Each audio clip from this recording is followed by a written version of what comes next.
Y abran sus Biblias en Mateo 21. Y esto nos habla de la entrada triunfal a Jerusalén. Mateo 20 nos habló sobre los obreros de la viña. Jesús anuncia su muerte, petición de Santiago y de Juan, y 2 ciegos reciben la vista. Pero ahora nos habla sobre la entrada triunfal a Jerusalén, ¿sí? Entonces, vamos a tomar del verso 1 al 6. Y Jesús instruye a sus discípulos acerca de la preparación de su entrada triunfal a Jerusalén. ¿Cómo entró Jesucristo en Jerusalén? ¿Cómo fue como entró Jesucristo en Jerusalén? Jesucristo entra en Jerusalén. Acuérdate que se tiene que cumplir una profecía que dice Zacarías 9:9, que tiene que entrar con un pollino, ¿no? Con un asno. ¿Sí? ¿Por qué? Porque Jesucristo no entró de una forma así como lo hacían los antiguos. Los antiguos, ¿qué era lo que hacían? ¿No? Entraban en caballos, en corceles. Si tú lees el libro de los jueces de Israel, tú te puedes dar cuenta que montar un pollino o un asno era una forma anterior como bien vista, ¿no? Pero ya después, desde que Salomón pues instituyó caballos para el pueblo de Israel, tú te puedes dar cuenta que ellos tuvieron una raza de caballos, y te das cuenta que ahí Salomón, ya desde ahí ya los asnos eran para personas pobres, para personas humildes, ¿sí? Y eso es lo que quiere mostrar este pasaje. ¿Cómo entra Jesucristo? O sea, siendo rey, no entró como un rey a Israel, ¿no? No entró a Jerusalén nunca como un rey. Él entró en mansedumbre, ¿no? O sea, se podría decir, se despojó, ¿no? de esa divinidad como un rey, ¿no? O sea, él entra así, ¿no? Entonces, fíjate, y entra en el tiempo de la Pascua. Vamos a orar. Amado Padre, te damos gracias, mi Dios, por este tiempo, Señor, por este momento, Señor, y que pues tú nos ayudes, Señor, a entender tu palabra, Señor, a ponerla por obra, Señor, a guardarla, Señor. Sé tú obrando, Señor, a través de tu palabra, Señor. Enséñanos, instrúyenos, guárdanos, Señor. Guarda nuestro corazón y nuestro pensamiento, Señor, y que tú seas obrando, mi Dios. En el nombre de Jesús, Padre, oramos. Amén y amén. Entonces vamos a leer del verso 1 al 6. Y dice: cuando se acercaron a Jerusalén y vinieron a Betfagé, al monte de los olivos, Jesús envió a 2 discípulos diciendo: id a la aldea que está enfrente de vosotros, y luego hallaréis una asna atada y un pollino con ella. Desatadla y traédmela.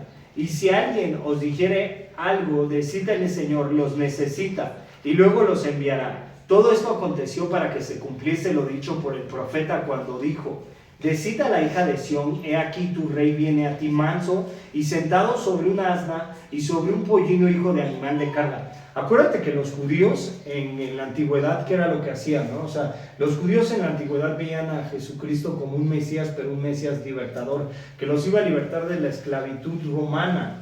Pero ahora Jesucristo no está libertando de la esclavitud romana, sino como está entrando Jesucristo a Jerusalén, en mansedumbre, en humildad, ¿sí me entiendes? No fue un rey que haya así demostrado ese poderío, ¿no? Como hoy en día tú puedes ver, ¿no? Ese poderío militar, ¿no? Que muestran los reyes, o en la antigüedad que mostraban todos sus escuadrones, todo, ¿sí? No se veía así, ¿no? Sino se veía ese rey que entraba como en humildad, en mansedumbre. Fíjate, el verso 6 dice así. Dice: y los discípulos fueron e hicieron como Jesús les mandó. Fíjate, entonces, esta parte de Jesucristo nunca llegó así soberbio, ¿no? O sea, todo soberbio, no llegó así diciendo soy un rey. No, el carácter de Jesús era en humildad. Ese es el carácter que debemos de reflejar, en humildad, ¿no? O sea, como creyentes. Jesucristo entró en mansedumbre. No entró así todo soberbio, ¿sí me entiendes? Yo soy el rey de los judíos, voy a libertarlos, no, ¿sí me entiendes? Ese fue el carácter de Jesucristo, ese es el carácter que debemos de representar como creyentes, en mansedumbre, ¿no? En sabia mansedumbre. Fíjate, Jesús sabía que los líderes religiosos lo arrestarían y lo condenarían y se burlaban de él, y lo azotarían y lo entregarían a los romanos para crucificarlo, en Mateo 20:19. Sin embargo, tuvo el valor no solo de entrar en Jerusalén, sino de hacerlo de la forma más pública posible.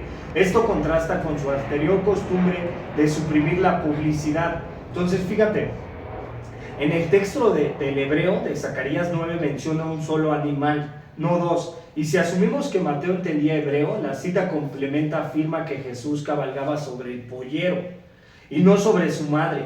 Y Marcos y Lucas dicen que el animal era tan joven que nunca había sido montado. En medio pues de esa multitud entusiasmada, un animal indomable permanece tranquilo bajo las manos del Mesías que controla la naturaleza, ¿no? Entonces tú te puedes dar cuenta que Jesucristo, ¿qué fue lo que hizo? Domó ese pollino, pero tú también ves a Jesucristo entrando como, ¿no? En mansedumbre. Ese es el carácter que debemos de representar todos los creyentes, ¿no? En mansedumbre.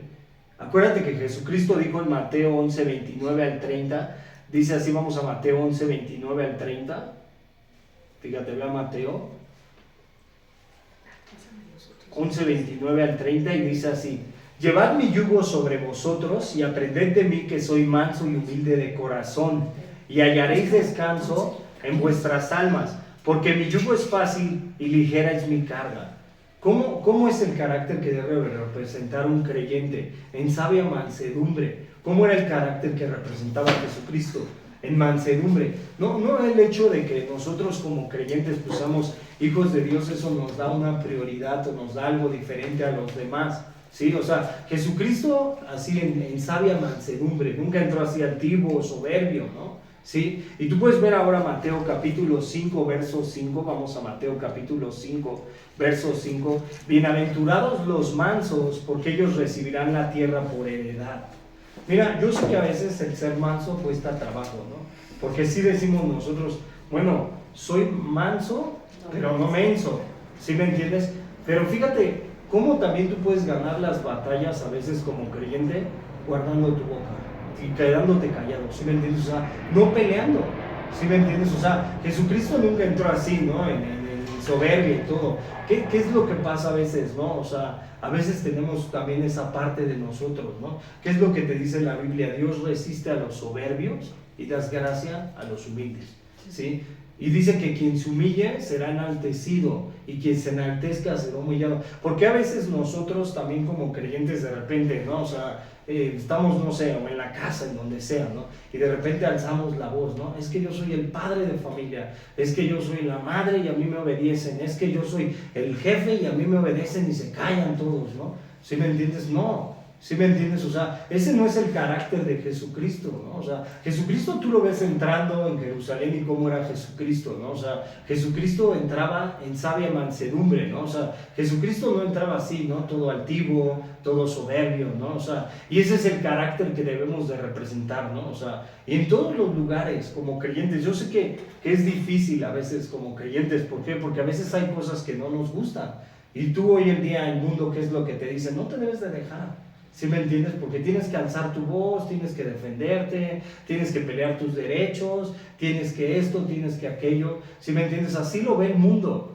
Pero nosotros, ¿cómo lo deberíamos de ver, no? O sea, en mansedumbre. O sea, tenemos que ser mansos como creyentes, ¿no? O sea, ser gobernados por ¿quién? Primeramente, por Dios. ¿Sí me entiendes? Para dar ese fruto. Si nosotros nos dejamos gobernar por Dios como creyentes, porque tú estás viendo a Jesús entrando como un rey, pero también cuando Él entró como un rey a esa tierra, ¿sí me entiendes? Él sabía que era rey, pero nunca utilizó su poder político, ¿sí me entiendes? Como para decir, yo tengo divinidad, poder y puedo libertar a Israel, no. ¿Sí me entiendes? Él cumplió la profecía.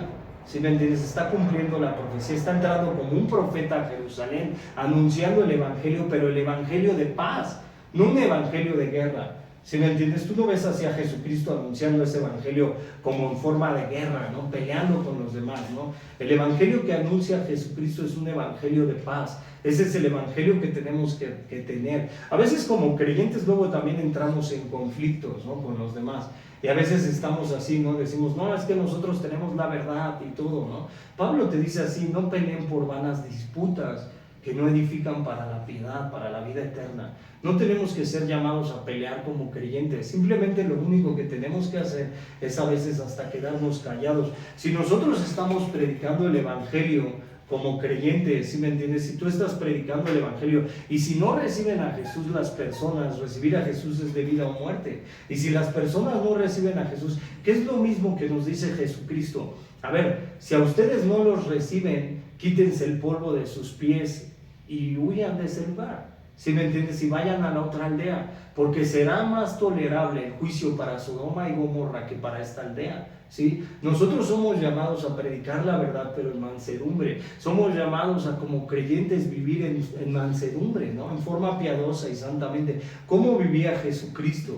¿Cómo vivía Jesucristo en la tierra? ¿Cómo era Jesucristo? Piadoso, ¿sí? ¿Sí me entienden? Y cómo era manso, humilde, ¿sí me entiendes? Jesucristo nunca fue así altivo, soberbio, ¿no? Orgulloso. De repente me hacen, ¿y qué haces? Te enojas y te enojas un mes con la persona, 2 meses, ¿no? Sí somos así, ¿no?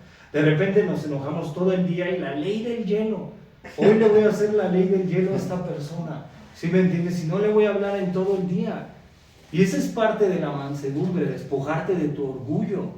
¿Por qué? ¿O tu orgullo qué es? Aunque el otro no tenga la razón, tú ir y hablar con él en forma mansa, ¿no? O sea, y a veces te va a ganar la carne, ¿no? Porque, o sea, no vamos a decir, ay, no, sí, todos somos bien buena onda y no, nunca nos enojamos ni nada. No, a veces nos puede ganar la carne. Somos seres humanos, ¿sí me entiendes? Jesucristo, tú vas a ver más adelante que va a estar enojado, pero no es una ira así destructiva como la que nosotros tenemos, ¿no? O sea, vas a ver a Jesucristo entrando en la casa del templo, en el patio, y lo vas a ver airado, pero no es una ira así destructiva, ¿no? Sino hay un celo por parte de Dios a través de Jesucristo. Fíjate, entonces mira, la mansedumbre es un fruto. Y dice la Biblia, Dios resiste a los soberbios y da gracia a los humildes. En Santiago capítulo 4, verso 6, ¿cómo debería de ser nuestro carácter como creyentes? ¿Cuál debería de ser el carácter de cada creyente? En mansedumbre, en humildad, ¿sí me entiendes? Pero ¿qué hacemos, no? A veces cómo nos comportamos, ¿sí? A veces cómo, nada más a veces hazte esta pregunta, a veces cómo te comportas tú o cómo nos comportamos nosotros como creyentes. Fíjate. Mira, ahora, esta entrada a Jerusalén se ha denominado el triunfo de Cristo y fue en efecto el triunfo de la humildad sobre el orgullo y la grandeza mundana, de la pobreza sobre la opulencia y de la mansedumbre y la gentileza sobre la ira y la malicia. ¿Cuál es el carácter de Jesucristo? ¿Cómo entró Jesucristo? ¿Cómo deberíamos de ser nosotros como creyentes? O sea, es un proceso. Tú como creyente no de la noche a la mañana vamos a cambiar, pero si le pedimos al Señor, quítame orgullo, ayúdame como creyente, ayúdame a estimar a los demás mayores que a mí mismo, ayúdame a verlos como tú, ayúdame a amar a los demás, ayúdame a ser manso, o sea, que yo no responda así de forma áspera, que yo no responda de esa forma, ayúdame. ¿Sí me entiendes? Dios sí puede ayudar a todo el hombre. Fíjate, el verso 7 al 11, vamos. Y Jesús recibe y fomenta la adoración como el Mesías. Vete del verso 7 al 11.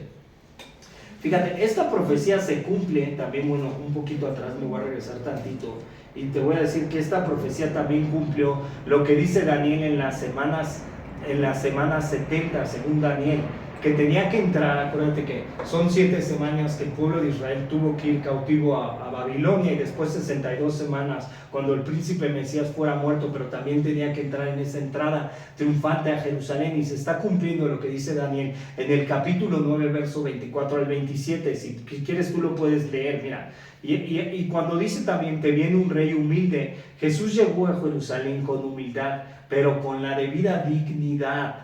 En lugar de venir a caballo como un general conquistador, ya lo dijimos, ¿por qué? Porque ellos en el tiempo de Salomón pusieron los caballos para los judíos, pero ese llegar en un pollino era una forma de mansedumbre, de humildad, ¿sí me entiendes? Fíjate, en lugar de venir en caballo como un general conquistador, vino en un pollino, como era costumbre en la realeza, y llegó a Jerusalén como el príncipe de la paz. Entonces, ¿cómo es Jesús? Un príncipe de la paz. Y así es como se debe de predicar el evangelio, en paz, ¿no? ¿Por qué? Porque a veces también me ha pasado, ¿no? De repente como creyentes, cuando no tienen la misma creencia que tú, hay debates, ¿sí me entiendes? Pero tú tienes que verlos en amor, porque ellos no han vuelto a nacer. Porque para entender el evangelio tienen que reconocer su pecado, y para que el hombre vuelva a nacer tiene que tener arrepentimiento. Y tenemos que verlos en amor. No es que el hombre no quiera recibir a Jesús. Acuérdate que también hay un velo, pero ese era el evangelio que Cristo predicaba, y llegaba como un príncipe de paz. Fíjate ahora, bueno, ya lo dijimos, en Jueces 10:4 y Jueces 12:14 ahí nos habla cómo entraban los antiguos, sobre un asno, sobre un pollino, pero en ese tiempo era como de grandeza, pero después de Salomón se instituye eso. Ahora sí, vámonos del verso 7 al 11, fíjate, vete del verso 7 al 11. ¿Estás en Mateo 21? Mateo 21, sí, exactamente, Mateo 21. Fíjate, y trajeron el asna y el pollino y pusieron sobre ellos sus mantos, y él se sentó encima. Mira, ellos se despojan de sus mantos, de sus pertenencias y lo ponen para que Jesucristo se siente, sus mismos discípulos. Ve el verso 8. Y la multitud, que era muy numerosa, tendía sus mantos en el camino, y otros cortaron ramas de los árboles y las tendían en el camino. Esa es la entrada triunfal a Jerusalén. Y ahorita vamos a ver qué significa esas ramas. Y la gente que iba adelante y la que iba detrás clamaba, diciendo: Hosana al Hijo de David, bendito el que viene en el nombre del Señor, Hosana en las alturas. ¿Sabes qué es lo que significa Hosana? Salve Rey. Eso es lo que significa, salve Rey. Y eso era lo que pedían ellos, ¿no? Veían, y esos mismos que ahora lo están aclamando y lo están alabando y lo están adorando, son esos mismos que lo van a crucificar. Y ve cómo es una multitud dividida. ¿Por qué? Porque es lo mismo a veces como nosotros, ¿no? De repente adoramos a Dios, pero de repente, ¿qué hacemos, no? Desertamos como creyentes, ¿no? O sea, y esta misma multitud es la misma multitud que lo va a crucificar y va a gritar: crucifíquenlo. ¿Sí me entiendes? Una multitud se podría decir bipolar. Fíjate, cuando entró en Jerusalén, toda la ciudad se conmovió diciendo: ¿quién es este? Y la gente decía: este es Jesús, el profeta de Nazaret de Galilea. Fíjate, lo reconocían en toda su deidad. Deuteronomio capítulo 18, verso 12, dice así: profeta de entre nosotros se levantará, a él oíd. Eso es lo que dice la Biblia. Y Jesucristo está entrando como un profeta. Eso estás hablando que se está cumpliendo 600 años, 800 años de que Cristo viniera en carne. Y está diciendo que un profeta se levantará, lo están reconociendo. Fíjate. Ahora, llevar palmas y otras ramas era símbolo de victoria y éxito. Eso era lo que significaba. Y ve Apocalipsis capítulo 7, verso 9. Vamos a Apocalipsis capítulo 7, verso 9. Mira, fíjate, dice: después de esto miré. Estos en Apocalipsis, los que está viendo Juan, son los que salen después de la gran tribulación, cuando ya viene todo el tiempo de angustia de Jacob y todo, ¿no? Es lo que significa. Y dice: después de esto miré, y aquí una gran multitud, la cual nadie podía contar, de todas naciones, tribus, pueblos y lenguas, que estaban delante del trono y en la presencia del Cordero, vestidos de ropas blancas y con palmas en las manos. ¿Qué es lo que significa esas palmas? Esas palmas son símbolo de victoria y éxito.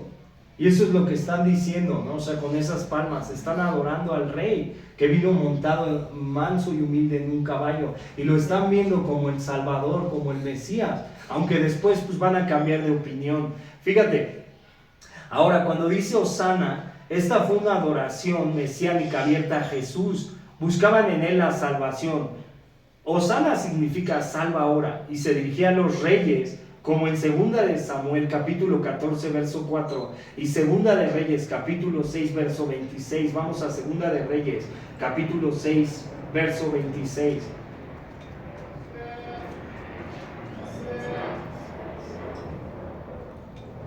Segunda de Reyes capítulo 6 verso 26, mira. Dice: y pasando el rey de Israel por el muro, una mujer le gritó y dijo: salva, rey, señor mío. Mira, aquí Israel ya está sitiado por acá, por Jezabel. Y eso es lo que está diciendo esa mujer, que lo salve de la opresión.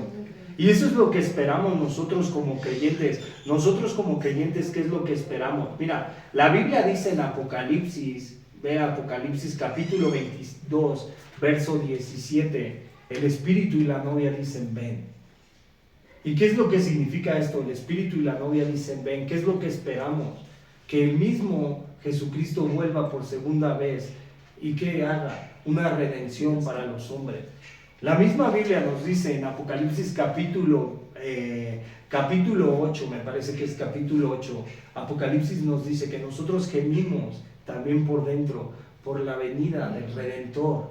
Y nosotros, así como la misma creación gime a una hora con dolores de parto, porque la Biblia dice eso, que la misma creación fue sujeta a corrupción por causa de la vanidad, del pecado original, y la misma creación quiere ser libertada, nosotros también gemimos como creyentes. Yo digo, yo me pregunto, así como creyentes, tú no esperas la venida de Jesucristo, ¿sí me entiendes? Y no la estás esperando y no dices, Señor, ven, cambia todo. Porque este mundo es caído, ¿no? Yo veo este mundo, si me entiendes, lleno de injusticias, de maldad. Y cada vez que cosas pasan en el mundo, lo dijimos ahorita en la oración. Y cuántas cosas están sucediendo y la profecía se está cumpliendo y todo. Pero ¿qué es lo que anhela todo el creyente? Que Jesucristo vuelva por segunda vez y que cambie todas las cosas. Dice que nosotros también gemimos. Eso era lo que estaba viviendo el pueblo de Israel. Salve ahora, salve el rey. Lo están reconociendo como ese rey, como ese Mesías. Y eso es lo que espera todo el creyente, que Jesucristo vuelva y cambie todas las cosas, que cambie todo lo que está viviendo el mundo, que cambie la opresión, que cambie la maldad, los asesinatos, las violaciones, los abortos, que no tengas que tener todas las casas enrejadas, ¿sí me entiendes? Que no haya robos, hurtos, violencia. Eso es lo que esperamos todos los creyentes, que sea un mundo nuevo con Cristo, que todo cambie. Pero la iglesia aquí en la tierra, tú te das cuenta que la iglesia aquí en la tierra, ¿para qué está? La iglesia aquí en la tierra parece que está viviendo el tiempo de la tierra y está anhelando más cosas del mundo que antes las cosas de Dios. Y a veces nos preocupamos más por las cosas del mundo y por lo que vivimos, por lo cotidiano. Y eso que pasa también nos quita el pensamiento de Cristo y no nos deja ver que algún día vendrá el Mesías. Y como están esas vírgenes, porque así lo dice Jesucristo en Mateo capítulo 25. Hay 10 vírgenes, son 5 sensatas y 5 insensatas. Las sensatas, ¿cómo están? Esperando al novio a que venga, con la lámpara y el candelabro encendido y el Espíritu. Y así es como debemos de estar como creyentes, esperando esa venida de Cristo, esperando a que el Señor algún día venga y cambie las cosas. Y hay 5 que eran insensatas, 5 que eran imprudentes, y dice que se quedaron dormidas. Y vino el Señor en aquel día y no entraron en su reposo. Y así será la venida del Hijo del Hombre, como un ladrón en la noche, cuando nadie menos se lo espere. Así como Él entró a Jerusalén y se cumplió la profecía de este asno, y Él lo vio ahí parado y ahora la gente lo está adorando, lo está alabando. Así será la venida del Hijo del Hombre, cuando menos nos lo esperemos. Por eso dice Pedro que tenemos que velar y orar. Y Jesucristo mismo dice así: velad y orad para no entrar en tentación, porque a veces muchos se apartan del camino de la fe. Y es lo mismo que esta multitud. Tú estás viendo adorando a Jesucristo, pero después ¿qué hacen? Van a decir: crucifícalo. Y es lo mismo que nosotros hacemos. A veces decimos: ya, Señor, es mucho tiempo estar contigo. Ya, Señor, me da mucha pereza leer la palabra, prefiero hacer otras cosas en vez de buscarte. Es lo mismo cuando decimos: Jesús, es mucho Cristo en mi vida. Pero yo creo que debería de decir más ser Cristo en mi vida y menos de mí, menos del mundo en la vida del creyente. Fíjate, vete del verso 12 al 13. Mira, nada más déjame leer esta parte de Osana. Osana translitera la expresión hebrea que originalmente era un grito de auxilio. Salva, ¿ves? Salva. Con el tiempo se convirtió en una invocación de bendición, incluso en una aclamación. El pueblo alababa a Dios en lo más alto del cielo por enviar al Mesías. Y si Osana conserva algo de su fuerza original, también clama por la liberación. Y vamos a Romanos capítulo 8. Vea Romanos capítulo 8, verso 22. Fíjate. Mira, ve del verso 22 al 27. Desde el verso 20, fíjate, 19, vamos. Porque el anhelo ardiente de la creación es el aguardar la manifestación de los hijos de Dios. ¿Quiénes son los hijos de Dios? ¿Qué es lo que te dice Juan capítulo 1, verso 12? Mas a los suyos vino, pero no le recibieron. Pero a todos los que le recibimos nos dio autoridad de ser hijos ¿de quién? De Dios. Tú recibiste al Señor con gozo, ¿no? Y dijiste: sí, quiero seguir a Jesús, lo voy a seguir, voy a abstenerme de todo, voy a seguir a Cristo, ¿no? Y así lo recibimos con gozo, ¿no? Fíjate, y dice el verso 20: porque la creación fue sujetada a vanidad, no por su propia voluntad, sino por causa del que la sujetó en en esperanza, porque también la creación misma será libertada de la esclavitud de la corrupción a la libertad gloriosa de los hijos de Dios. Porque sabemos que toda la creación gime a una y aún está con dolores de parto hasta ahora. ¿Qué significa esto? La misma creación está sujeta a corrupción. Y tú por eso ves que es un mundo caído y ves que terremotos, maremotos, ves todo eso, ¿no? Erupción volcánica. ¿Por qué? Porque es una creación rota a causa del pecado original y la misma creación quiere ser libertada. Fíjate, y no solo ella, sino que también nosotros mismos, que tenemos las primicias del Espíritu, nosotros también gemimos dentro de nosotros mismos, esperando la adopción y la redención de nuestro cuerpo. ¿Qué era lo que esperaban los judíos en ese tiempo? Salve Rey, ¿qué es lo que esperas tú? Un cuerpo glorificado, donde ya no haya enfermedad. ¿Cuánto tiempo ahorita oramos por sanidad física? ¿Y cuánto tiempo tú oras por sanidad espiritual, por sanidad física y por todo? ¿Y por qué tenemos que estar orando en la tierra por todas esas cosas? Y tú ves a pastores que predican la palabra, que de repente tienen un púlpito de 5,000 y se enferman y los tienen que operar y todo. Y ves pastores que predican la palabra con menos gente y de repente se les muere el hijo. ¿Por qué? Porque es un mundo caído. ¿Y qué es lo que hacemos? Estamos orando como creyentes. ¿Por qué? Porque esperamos la incorrupción de nuestro cuerpo. Eso es lo que esperamos. Un cuerpo nuevo, un cuerpo glorificado en Cristo. Eso es lo que debería de esperar todo creyente. Fíjate, el verso 24. Porque en esperanza fuimos salvos, pero la esperanza que se ve no es su esperanza. Porque lo que alguno ve, hay que esperarlo. Fíjate, pero si esperamos lo que no vemos con paciencia, lo aguardamos. Y de igual manera el Espíritu nos ayuda en nuestra debilidad, pues que hemos de pedir como conviene y no lo sabemos. Pero el Espíritu mismo intercede por nosotros con gemidos indecibles. El mismo Espíritu, ¿sí me entiendes? Es quien intercede. Y el mismo Espíritu es quien nos dice, ora, ¿sí me entiendes? Ora por la venida, ora.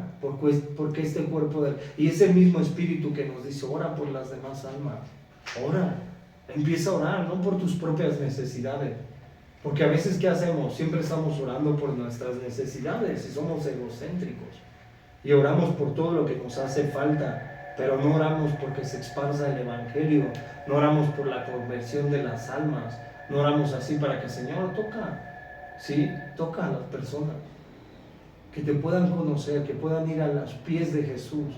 Ese debería de ser el anhelo de todo creyente, que todo el mundo conozca del amor de Cristo, que todo el mundo sea redimido a través de Cristo. Seguir a Jesús, lo he dicho 1000 veces, seguir a Jesús no es una opción, seguir a Jesús es de vida o muerte para todos los hombres, para todos. Fíjate, sigue esta parte, vete al verso 7-11, ¿no? Estamos, mira. Jesús recibió y de hecho alentó a esta adoración. Esto se debió una vez más a que este día que el Señor ha hecho. Ese es un salmo mesiánico también. Salmo 118:24. El día en que el Mesías vino como Salvador a Jerusalén en el cumplimiento de la profecía de Daniel. Fíjate, ahora vete del verso 12 al 13. Ya lo leímos, ¿no? Vámonos del verso 12 al 13. Entonces eso es lo que significa salve. Eso era lo que querían los judíos, que Él los salvara, pero de la opresión romana. Vete del verso 12 al 13. Fíjate, vámonos del verso 12 al 13. Dice, y entró Jesús en el templo de Dios y echó fuera a todos los que vendían y compraban en el templo y volcó las mesas de los cambistas y las sillas de los que vendían palomas. Mira, Jesucristo se está irando. Y tú lo ves aquí, muchos justifican esa ira, pero no es una ira como la de nosotros, que de repente no nos ponen bien los calzones en el lugar y te enojas, ¿no? O sea, ¿por qué me pones los calzones de este modo? No. O porque no hacen las cosas como tú quieres y nos enojamos, no. La ira de Jesucristo no fue una ira así de enojo, de violencia. Fue una ira, ¿por qué? Porque Jesucristo se estaba irando. Porque dijo, el celo de mi casa me consume. Porque ese lugar, el patio, representaba la adoración para los gentiles y podían acercarse a Dios para adorar a Dios en ese lugar. Y eso es lo que está mostrando. Jesucristo no se iró así de enojo, ¿sí me entiendes? Sino Jesucristo está viendo el lugar como un lugar santo, un lugar por el cual podía orar el hombre y podía acercarse a Dios, el que no había conocido o que no era judío, ¿sí? Esa es la parte que muestra. Fíjate, este verso 13, vamos al verso 13. Y les dijo, escrito está, mi casa, casa de oración, fíjate, será llamada, mas vosotros la habéis hecho cueva de ladrones. ¿Qué era lo que representaba esa parte? En ese lugar, ¿qué era lo que estaban haciendo? Estaban haciendo una mercadería y no dejaban a los hombres acercarse a Dios. Y por eso Jesucristo está profetizando eso, que Isaías en el capítulo 52 o 57 está diciendo, el celo de la casa de mi Padre me consume. Pero no es un celo así enfermo, ¿sí me entiendes? Como el de nosotros a veces. No es un celo enfermo de enojo, de ira, no. Es un celo por la santidad de Dios y por la presencia de Dios y porque ahí la gente podía ir a adorar. Y ese lugar lo habían hecho como una cueva de ladrones, solo habían hecho mercadería en ese lugar. Fíjate, ahora mira, muchos dicen que Jesús se airó, pero realmente no fue una ira como nuestra. Lo que pasa es que el patio representaba la adoración de los gentiles, pues según ellos no se podían acercar al templo.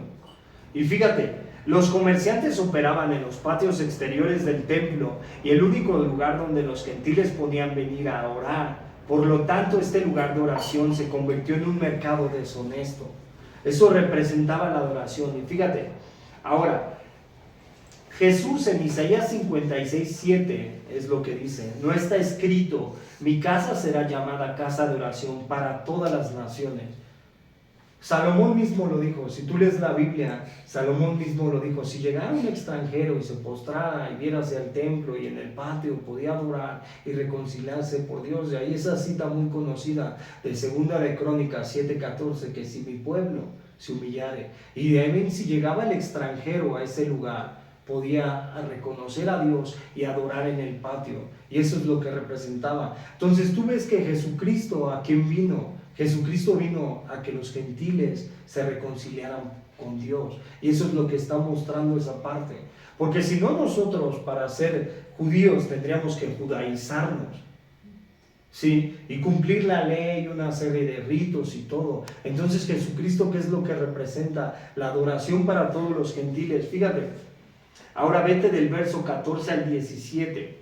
Mira, la actividad de quienes compraban y vendían en los atrios exteriores imposibilitaba que cualquier gentil que buscara venir a orar. Y vete del verso 14 al 17. Ya está limpio el templo. Y no representa una purificación como lo hacían los antiguos judíos, sino representa una purificación de que quitó todas las mesas y la gente podía orar y se podía dar cuenta ahora Jesucristo, quién estaba enfermo, quién estaba malo, y ahorita va a ser una sanidad Jesucristo. Vete del verso 14 al 17 y dice, y vinieron a él en el templo ciegos y cojos y los sanó, pero los principales sacerdotes y los escribas, viendo las maravillas que hacía, y a los muchachos aclamando en el templo y diciendo, sana al hijo de David, se indignaron y le dijeron, ¿oyes lo que estos dicen? Y Jesús les dijo, sí, nunca leíste de la boca de los niños y de los que maman, perfeccionaste la alabanza. ¿Quién es quien está adorando en ese momento a Jesucristo? Los mismos niños.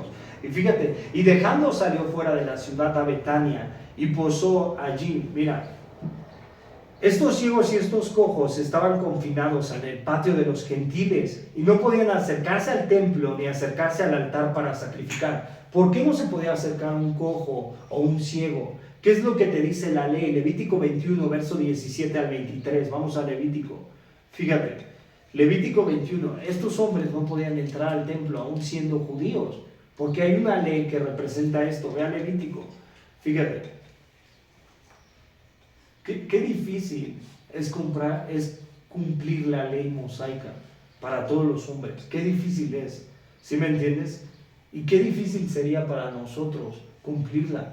Pero ¿qué es lo que pasa? A veces como creyentes abusamos de la gracia.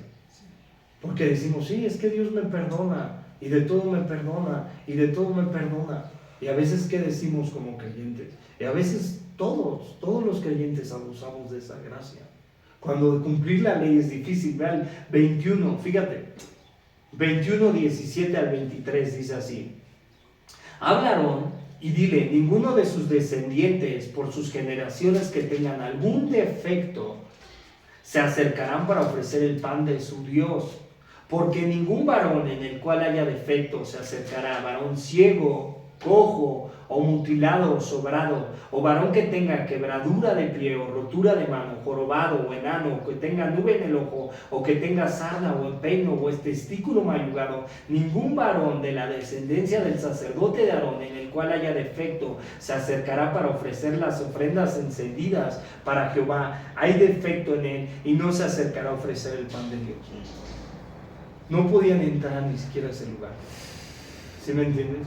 Si tenían todos esos defectos, si tú puedes venir con tu joroba, con tu ¿no? Y puedes venir y de repente puedes orar a Dios, ¿sí me entiendes? Y puedes venir y de repente estás así, ¿no? O sea, tienes algún defecto físico y puedes orar, ¿sí me entiendes? No importa, Jesús no hace acepción de persona, pero porque a veces nosotros como creyentes de repente abusamos de la gracia, ¿sí me entiendes? Como creyentes, o sea, ¿tú qué haces? A veces abusamos. Decimos, bueno, ya Señor, hoy mañana me perdonas. No importa, ¿sí me entiendes? Porque así hacemos, ¿no? De repente, ¿no? Hoy ya me enojé, ya me amandecí, ya hice así, ¿no? Como él, como tú, Señor. Aventé toda la mesa de los cambaros, me enojé con todos, peleé con todos, ya mañana voy y pido perdón, ¿no? ¿Sí me entiendes? O sea, eso es lo que a veces pensamos, ¿no? Pues tú me perdonas, y tú ya me perdonaste en la cruz, y puedo vivir como sea, y puedo hacer lo que sea. No, ¿sí me entiendes? O sea, el hecho de que Jesucristo nos haya dado entrada al Padre y tú estás viendo a Jesucristo que está diciendo a la casa de mi Padre y el celo de la casa de mi Padre me consume, es porque lo hizo por amor a nosotros, los gentiles. Porque ningún gentil se podría acercar a la adoración si no era judío. Ningún gentil. Tenían que judaizarse, como el libro de Ruth. No sé si han leído el libro de Ruth. Tenían que redimirse. Vos representa un redentor. Y Ruth representa al pueblo gentil, la moabita, y tuvo que ser redimida a través de vos para ser judía. Y eso es lo que representa la redención. ¿Sí? Fíjate, ahora vamos a seguir los versos 15 al 17. Ahora, fíjate, ve los judíos, la respuesta de los judíos, 15 al 17, y dice así. Ya lo leímos, ¿no? Ya lo leímos. Fíjate, los judíos estaban indignados por esta situación, porque ven a Jesucristo. ¿Y sabes por qué estaban indignados los judíos? No porque la gente conociera a Jesús, no porque la gente, cuando Jesús los confrontaba, cuando Jesús les decía, ¿no? ¿Sí? Que Él era el Cristo, no. Ellos estaban enojados porque se les estaba acabando, ¿qué? La religiosidad. Estaban enojados porque realmente ellos ya no podían hacer mercadería fuera del templo. Y estaban enojados por esa parte. Y siempre a Jesucristo, ¿cómo lo veían? ¿Sí me entiendes? Como un estorbo. No fueron ellos mismos quienes consintieron la muerte de Jesucristo a través de Caifás y que echaron. Porque los romanos, ¿qué decían? Tú ves a Poncio Pilatos, y Poncio Pilatos, ¿qué decían? No, yo no encuentro ningún pecado en este hombre. ¿Y qué decían los judíos? No, crucifíquenlo. Y Poncio Pilatos, ¿qué dijo? No, Barrabás. Ahí tienen a Barrabás, voy a entregar a Dios hombres, a Jesucristo y a Barrabás. ¿Pero a quién entregaron? A Cristo. ¿Por qué? Porque era un estorbo, porque les estaba diciendo, tú no estás cumpliendo la ley. Tú no estás llevando a cabo lo que Dios nos ha dado. Y ustedes son un pueblo de dura cerviz desde antes. ¿Sí me entiendes? Pues eso es lo que está diciendo Jesucristo a los mismos judíos. Y por eso lo están viendo como un estorbo, porque Él los confrontaba. Porque ellos sabían la religión de los judíos, sabían todos los mandamientos, la ley mosaica. Estaban con sus vestiduras y todo, pero no cumplían la ley. Ese era el problema de los judíos. Entonces por eso Jesucristo los confronta. Fíjate, ve del verso 18 al 22. Vamos del verso 18 al 22. Aquí Jesucristo ya está maldiciendo la higuera estéril. ¿Y por qué Jesucristo va a maldecir esta higuera estéril? Una higuera que no da un fruto, una higuera que simplemente son hojas. Entonces ves al primer Adán no cumpliendo lo que Dios le dijo. ¿Por qué? ¿Qué le dijo Dios al primer Adán? Solamente del árbol de la ciencia del bien y el mal no comerás. ¿Y qué tuvo que hacer? Taparse con hojas. Y así la ve Jesucristo. Es una imagen que muestra eso. Y ve las puras hojas, y como no hay fruto, Jesucristo simplemente la maldice. ¿Sí me entiendes? Eso es lo que está mostrando esa imagen. Vete del verso 18 al 19. Por la mañana, volviendo a la ciudad, tuvo hambre. Mira, aquí muestra también que en la parte de Jesucristo como humano, porque estás viendo a Jesucristo teniendo hambre como nosotros. Tal vez él había venido de casa de Marta y María. Muchos comentaristas dicen, no sé si lo va a decir así, pero Jesucristo no había comido. Fíjate, verso 19. Y viendo una higuera cerca del camino, vino a ella, y no halló nada en ella, sino hojas solamente. Y le dijo, nunca jamás nazca de ti fruto. Y luego se secó la higuera. Y viendo esto, los discípulos decían maravillados, ¿cómo es que secó enseguida la higuera?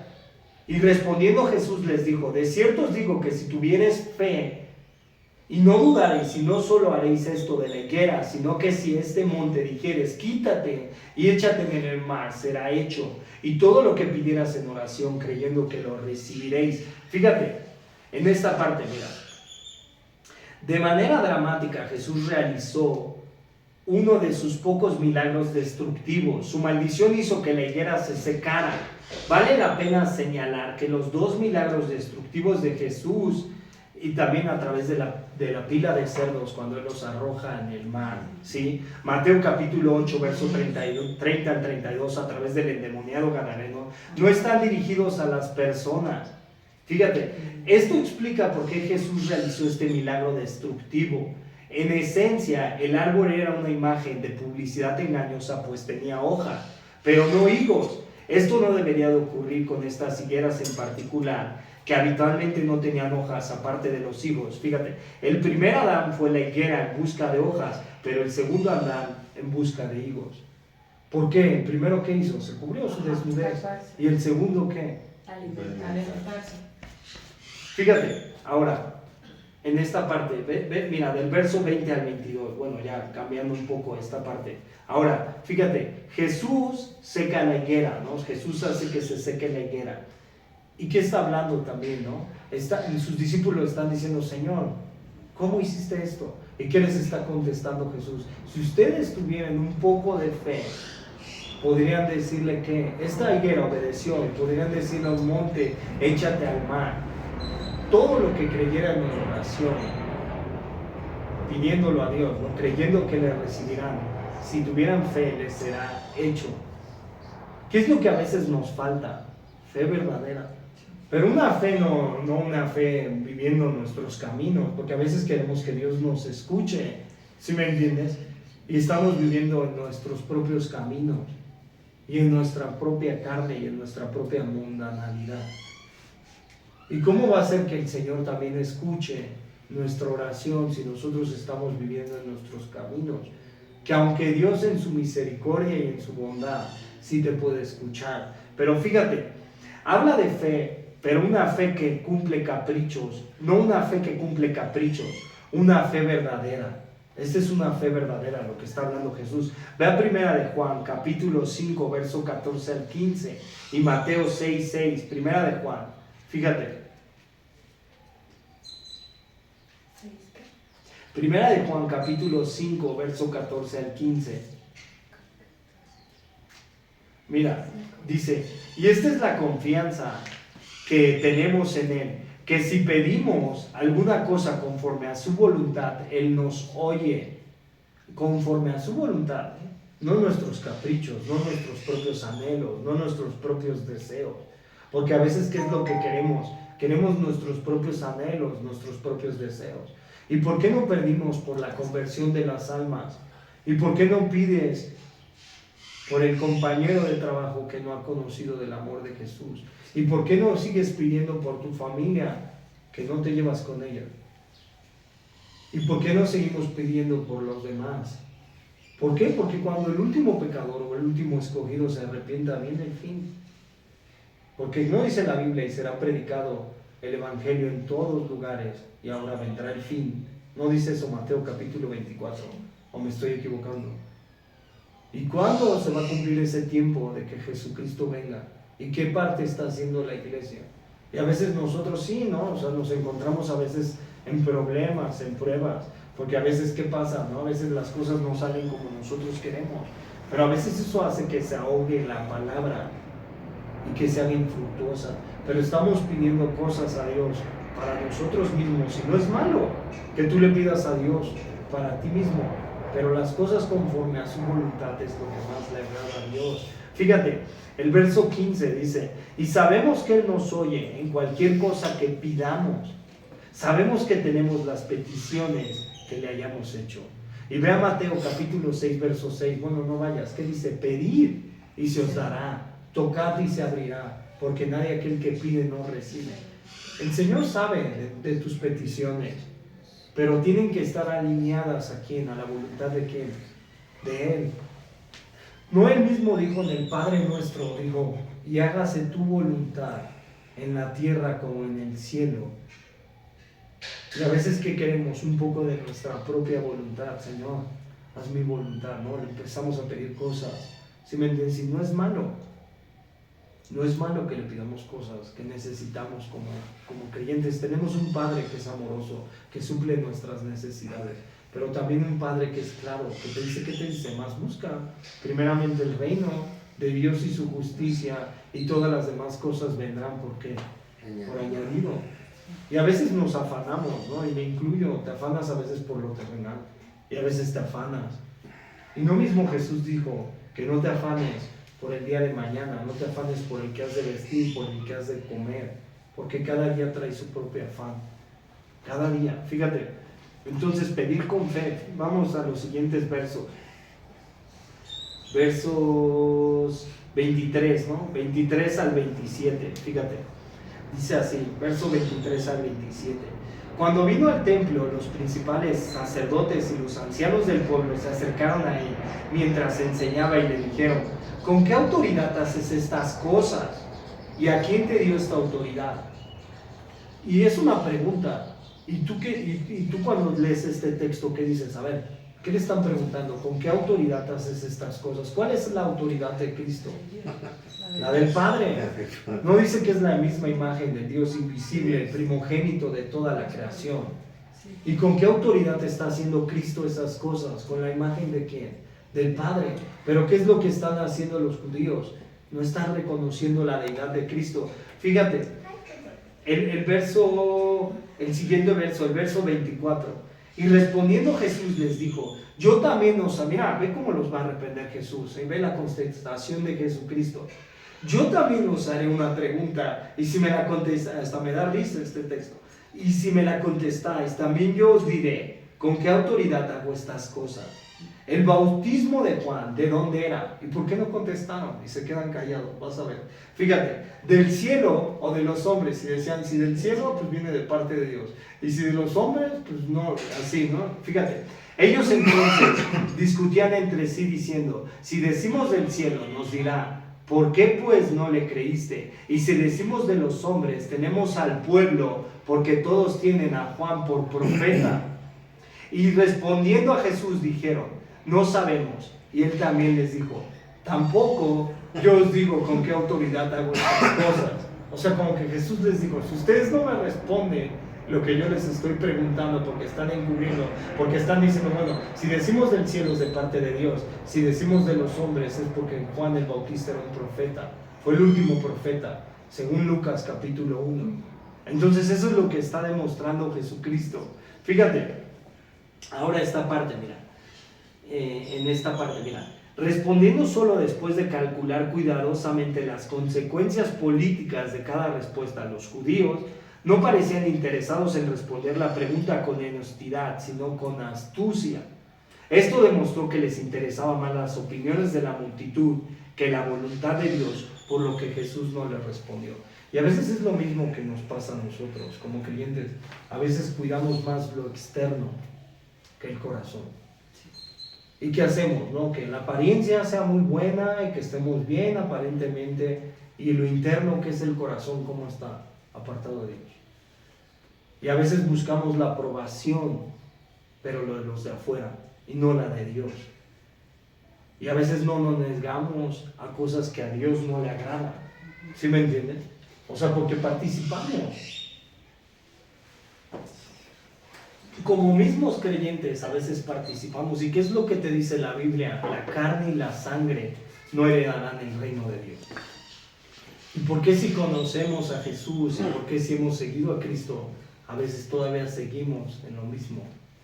Cuando Él tiene deidad, nos puede ayudar. Fíjate, el verso 28 al 32, ve del verso 28 al 32.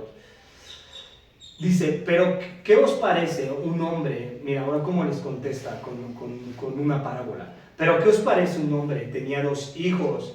Y acercándose el primero le dijo, hijo, ve hoy a trabajar en mi viña. Respondiendo él le dijo, no quiero, pero después arrepentido fue. Y acercándose el otro le dijo de la misma manera, y respondiéndose dijo, sí señor, voy, y no fue. ¿Cuál de los 2 hizo la voluntad de su padre? Y dijeron ellos, el primero Jesús les dijo, de cierto os digo que los publicanos y las rameras van delante de vosotros al reino de Dios. ¿A quién está confrontando? A los judíos. ¿Qué hicieron los publicanos? ¿Te acuerdas de la parábola del publicano y el fariseo? Y el publicano, ¿qué decía? Mira, no puedo ver al cielo siquiera. Y el fariseo decía, mira, todos estos son pecadores, ¿no? Pero ¿qué decía el fariseo? Todos son pecadores, ¿sí me entiendes? Y yo puedo entrar. Y el publicano, ¿qué hacía? Tenía arrepentimiento. Por eso Cristo, ¿por qué? Porque los fariseos, ¿cómo los ve Cristo? Como sepulcros blanqueados. Fíjate, el verso 32 dice, porque vino vosotros Juan en camino de justicia y no le creíste. ¿Qué dice la Biblia? Que Juan había preparado el camino de ¿quién? De Cristo. ¿Y qué dice la Biblia, no? Que viene uno en pos de mí que no soy digno de desatar el correa de su calzado. ¿Qué era lo que estaba preparando Juan? La venida de Jesucristo. ¿Y qué es lo que los está confrontando Jesús? A ver, vino Juan y ustedes no le creyeron. Fíjate, pero los publicanos y las rameras le creyeron. Y vosotros viendo esto, no os arrepentisteis después para creerle. Fíjate, mira, el primer hijo se negó a trabajar para su padre. No quería doblegarse a su voluntad, sin embargo después se arrepintió y se fue. Habló mal, pero hizo lo correcto. Eso muestra el primer hijo. Y el segundo hijo dijo lo correcto y lo dijo con respeto al Señor, pero no hizo lo que haría. Fíjate, hay muchos creyentes, bueno, eso es lo que nos dice este comentario, hay muchos creyentes que imitan al segundo hijo. Eso lo dice David Gusick, ¿no? Para que no me vayan a echar la culpa. Fíjate, admiten que la palabra de Dios es verdadera, tienen intención de tomárselo en serio algún día, hablan de hacer la obra del Padre, mantienen la apariencia externa de religión, pero su corazón no está bien con Dios. Piensan que las palabras y las promesas son suficientes. Es lo mismo, ¿no?, que hacemos. O sea, cuando decimos, bueno, ¿qué es lo que te dice Eclesiastes en el capítulo 5 o 6? Cuando tú vayas a la casa de Dios, no hagas votos a la ligera. Mejor párate para escuchar y no hagas votos a Dios, porque Dios está en los cielos y tú estás en la tierra. Y es lo mismo cuando decimos nosotros que creyentes, ahora sí, Señor, voy a cambiar. Ahora sí, Señor, ya voy a seguir tu camino. Ahora sí, esta es la buena. Pero no nos decidimos como creyentes. Eso es lo mismo que le está poniendo esta parte. Fíjate, el segundo hijo dijo, voy, Señor, pero no fue. Y esta gente no va. Hablan de arrepentirse, pero no se arrepienten. Hablan de creer, pero nunca creen. Y piensan en someterse a Dios, pero aún no se han sometido a Él. Dicen que es hora de romper el barbecho y buscar al Señor, pero no lo buscan. Todo termina en una mera promesa. Spurgeon. Fíjate, ahora, están pecando contra la luz porque saben más. Esto es peligroso porque es mentirle al Espíritu Santo y es peligroso porque endurece la conciencia. Y Santiago capítulo 1, verso al 22, ¿qué nos dice? Sed pues, ¿qué? Hacedores de la palabra y no solamente oidores. Eso es lo que nos dice. Fíjate, del verso 33 al 41, ve del verso 33 al 41. Dice así, oíd otra parábola. Hubo un hombre, padre de familia, el cual plantó una viña y la cercó de vallado y cavó en ella un lagar y edificó una torre y la arrendó a unos labradores y se fue lejos. ¿Qué confrontación, ¿no?, hacia los fariseos? Fíjate. Y cuando se acercó el tiempo de los frutos, envió sus siervos a los labradores para que recibieran sus frutos. Mas los labradores, tomando a los siervos, a uno golpearon, a otro mataron y a otro apedrearon. Envió de nuevo otros siervos más que los primeros, hicieron con ellos de la misma manera, y finalmente les envió su hijo, diciendo: tendrán respeto de mi hijo. Mas los labradores vinieron al hijo y dijeron entre sí: este es el heredero, venid y matémosle, y apedrémosle de su heredad. ¿Y qué le pasó a Jesús, verdad? Y tomándole le echaron fuera de la viña y le mataron. Y cuando venga pues el señor de la viña, ¿qué hará aquellos labradores? Esto es una imagen que muestra a Israel como Dios lo ha llamado la viña. Y Jesucristo, ¿quién es? El Hijo. ¿Y quién fue quien rechazó a Jesucristo? Los judíos. Aquí te das cuenta, fíjate. Y le dijeron: a los malos destruirá sin misericordia, y arrendará su viña a otros labradores que le paguen el fruto de su tiempo. Es lo que dijimos en Juan capítulo 1, verso 12. Mas a su pueblo vino, pero su pueblo no le recibió. Pero todos los que le recibimos nos dio autoridad de que ser hijos de Dios. Fíjate, el Antiguo Testamento utilizó a menudo la imagen de viña para hablar de Israel. Deuteronomio 32, no vayas para allá. Y Salmo 88. Fíjate, Jesús describió la locura de los sumos sacerdotes y ancianos que conspiraron para matar al Hijo del Padre y enviaron a los líderes rebeldes de Israel. ¿Quién fue quien crucificó a Jesucristo? Los judíos. Pero la gracia y la verdad ha sido dada a nosotros a través de Cristo, pero no una gracia barata. Porque tú ves a los judíos siendo confrontados, ¿por qué? Por no cumplir la ley, por dejar la palabra. Entonces tú lees el libro de los reyes de Israel, ¿y por qué fueron cautivos los judíos? ¿Por causa de qué? De su pecado. ¿Y qué decimos nosotros como creyentes? ¿Preferimos la vida o la muerte? ¿Por qué? Porque puede ser un tiempo en el cual yo puedo decir como creyente: bueno, yo voy a darle vuelo a la hilacha como creyente, voy a seguir mis caminos, voy a vivir mi vida, no importa, después me arrepiento. Pero ¿qué es lo que le va a pasar al hombre si de repente Dios lo llama a su presencia? Y nos puede llamar a cualquiera. Nadie estamos exentos. Lo único que tenemos seguros en la vida, ¿qué es? La muerte. Y si nosotros como creyentes pensamos a veces, ¿no? Decimos: bueno, tal vez nunca me va a pasar a mí. Y yo estoy bien, estoy sano, me cuido, soy joven, ¿sí me entiendes? Pero ¿qué pasaría si el Señor nos llama a su presencia? Nosotros podemos decir como creyentes: estoy a cuentas yo con Dios para entrar en su reino. O realmente como creyentes, ¿cómo yo estoy viviendo mi vida como cristiano? O sea, deja del hecho, ¿no? O sea, sí, a veces vas a tener pecado en tu vida, ¿no? O sea, todos vamos a seguir teniendo pecado. Pero yo me debo de hacer la pregunta: ¿estoy rechazando a Jesús o estoy siguiendo a Jesús? Porque ellos hicieron eso, los judíos que hicieron, rechazaron a Jesús porque Él vino y los está confrontando y les está diciendo: a ver, hubo un Señor y luego vino el Hijo y lo mataron, primero tomaron la viña. ¿Quién representaba la viña? ¿Por qué crees que Dios le haya dado a Israel la ley? Para ser un pueblo diferente. Para ser un pueblo diferente de las demás naciones. No para que ellos vivieran así como ellos quisieran. Pero ellos que hicieron, rechazaron esa ley, rechazaron ese mandato de Dios. Ahora vino el Hijo y se entregó por los hombres para darles salvación. Eso es lo que está representando esa palabra. ¿Y qué hicieron ellos con el Hijo? Lo crucificaron. Pero ahora te das cuenta que la gracia y la verdad está en nosotros. ¿Por medio de quién? Por Cristo. Pero para seguir nuestro camino como creyentes. Por eso Pablo dice: guarda tu salvación con temor y con temblor. Pelea esa buena batalla de la fe. Sigue el camino de la justicia, de la verdad. A veces va a ser difícil, porque siempre va a haber un miembro que se revela dentro de nosotros. ¿Cuál es? La carne. Porque la carne no se va a querer sujetar a Dios. Creo que el peor enemigo de nosotros somos nosotros mismos, de Dios, ¿no? Porque el peor enemigo de Dios, ¿quiénes somos? Nosotros. Porque como creyentes, ¿qué hacemos? No sujetamos nuestra carne a Cristo. Y a veces, como creyentes, ¿qué hacen? ¿No? O sea, todo el tiempo que decimos: no, el diablo tiene la culpa, y tiene la culpa, y tiene la culpa. No, a veces es nuestra propia carne. Y esa carne debe de ser sujeta ¿a quién? A Cristo. Fíjate. Entonces esa es la parte que menciona Jesús. Ve del verso 42 al 46. Mira, Dice así para terminar. Jesús les dijo, ¿nunca leíste en las Escrituras la piedra que desecharon los edificadores? ¿Cuál es esa piedra? Jesús mismo, ¿no? Ha venido a ser cabeza del ángulo del Señor. Ha hecho esto y es cosa maravillosa a nuestros ojos. Eso también viene en el Salmo capítulo 118.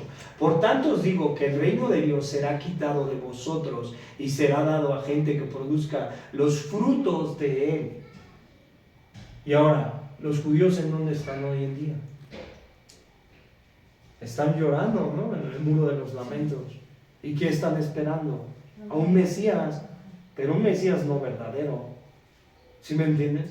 ¿Por qué? Porque lo rechazaron. ¿Y a quién están esperando? Al falso Mesías. ¿Y tú a quién esperas como creyente? ¿Al verdadero Jesús o al falso Mesías también? ¿A quién esperamos? A Cristo, ¿no? Fíjate. Y dice, y el que cayere sobre esta piedra será quebrantado, y sobre quien ella cayere la desmenuzará. Y oyendo sus parábolas, los principales sacerdotes y los fariseos entendieron que hablaba de ellos, pero al buscar cómo echarle mano temían al pueblo, porque éste le tenía por profeta. Fíjate, Jesucristo confronta a los fariseos y los está confrontando, y tú te das cuenta que el pueblo de Israel, que hoy lo vemos en la tierra, lo más tangible a Dios, el pueblo de Israel no ha sido desechado. Si pensamos o nosotros tenemos repudio a los judíos, no, Dios no los ha desechado, porque el pueblo de Israel todavía sigue siendo el pueblo elegido de Dios, ¿sí? Y es el remanente, pero ahora nosotros somos la Israel espiritual. Y si nosotros somos la Israel espiritual, ¿quién tendrá más demanda? ¿Ellos que no conocen a Jesús o nosotros que conocemos a Jesús? ¿Quién tendrá más demanda de Cristo? Fíjate, mira, Jesús citó esto en el Salmo 118 para recordarles que su rechazo a Él decía más sobre su culpa y el juicio venidero sobre Jesús. Aunque lo rechazaron, Él sigue siendo la piedra angular, cumpliendo así el gran salmo mesiánico 118. Y mira, claramente Jesús afirmó ser la piedra rechazada del Salmo 118, 22 al 24, lo lees en casa, que Dios designó como piedra angular. También es la piedra de Isaías 8, 13, 15, con la que la gente tropieza, y la piedra fundamental y preciosa y piedra angular de Isaías 28, 16, y la piedra de Daniel 2, 34, 44 al 45, que destruye al mundo en rebelión contra Dios. Y vamos a Daniel, nada más para terminar. Fíjate, Daniel. Bueno, Daniel, mira, vete a Daniel 2, 44 al 45. Y aquí Daniel está viendo todos los reinos de la tierra, todos, está viendo todos los imperios y está viendo hasta el último imperio, pero ve lo que va a decir Daniel hasta el final de esta parte. Y es lo que debemos de creer en nuestro corazón y en nuestra mente. Y en los días de estos reyes, el Dios del cielo levantará un reino que no será jamás destruido, ni será el reino dejado a otro pueblo. Los reinos que ve Daniel suceden un reino tras otro, sí sabemos, ¿no? ¿Sí? Pero este reino no tiene fin. ¿Y quién crees que está representando este reino? Un reino sempieterno. ¿Quién es? Cristo. Desmenuzará y consumirá todos estos reinos, pero Él permanecerá para siempre. Y ves todas las naciones con su poderío militar y los ves así, ¿no? O sea, bien altivos, soberbios, y quién tiene más poder, y quién tiene más esto, y quién tiene más aquello. Pero ves el reino de Jesús entrando en un pollino desde el principio, manso y humilde. Y lo ves a Jesucristo así, ¿no? Entrando de esa manera. Pero al final de cuentas, ¿quién va a gobernar la tierra? ¿Y quién tiene los confines de la tierra? De la manera que viste que del monte fue cortada una piedra, no con mano, la cual desmenuzó el hierro, el bronce, el barro, la plata y el oro. Y el gran Dios ha mostrado al rey lo que ha de acontecer en lo porvenir. Y el sueño es verdadero y fiel su interpretación. ¿Quién va a gobernar la tierra? Cristo. Pero ¿con quién quiere gobernar la tierra Cristo? Con la iglesia. ¿Sí? Quien rechaza a Jesús, ¿rechaza qué? La vida. ¿No? ¿Qué te dice en 1 de Juan capítulo 5, verso 11?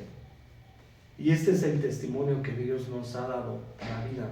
quien tiene al Hijo tiene la vida, y quien no tiene al Hijo de Dios no tiene la vida. Vamos a orar, ¿va? Fíjate. Amado Padre, te damos gracias, mi Dios, por este tiempo, Señor, por este momento, Señor. Pues te amamos, te adoramos, Señor, y te necesitamos, Señor. Sé tú obrando, Señor, y ayúdanos, Señor, a entender, Señor, que el rechazarte a ti es la vida, Señor.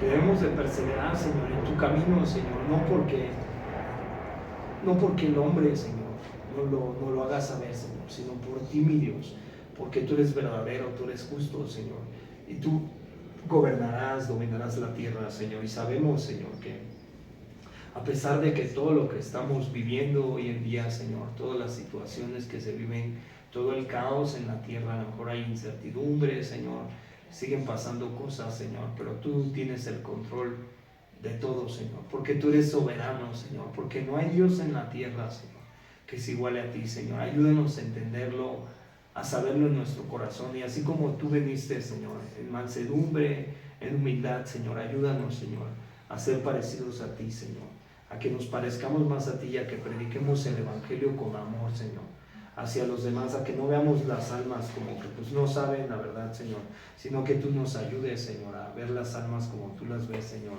Sé tú obrando, guarda nuestro corazón, nuestro pensamiento, Señor, y ayúdanos, Señor, a que anunciarte, Señor, porque algún día tú vendrás y nos pedirás cuentas de todo, Señor. Te lo pedimos y te lo rogamos, Señor, en el nombre de Jesús, Padre, oramos. Amén y amén. Amén.